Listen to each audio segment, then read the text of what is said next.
ყველაზე ძველი იდეა, რასაც კალიგრაფი შეიძლება ეძიებდეს, ეს არის ღმერთის ძიება. დღეს ცოცხალი არის ეს იდეა ისლამურ კალიგრაფიაში და დღეს ითვლება, რომ ისლამური კალიგრაფიის მიმდევარი ასოების მოხაზვის დროს ეძებს ყველაზე სრულყოფილ ფორმას თითოეული ასოსი.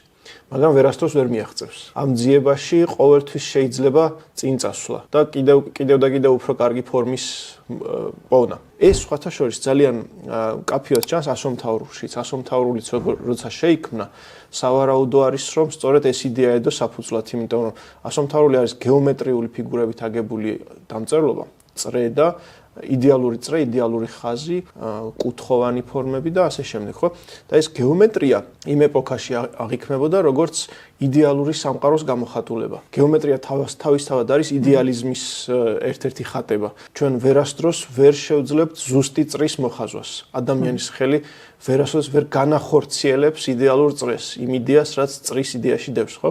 და ის იდეალური წრე ეს არის ღვთაებრივი იდეა, ღვთაებრივი ფორმა. ასომთავრულიც არის ღვთაებრივი დამწერლობა და ჩვენ მხოლოდ და მხოლოდ კონსტრუქტორები ვართ, რომლებიც ვიღებთ უკვე არსებულ ღვთაებრივ ფორმებს და ვცდილობთ, რომ მიუახლოვდეთ.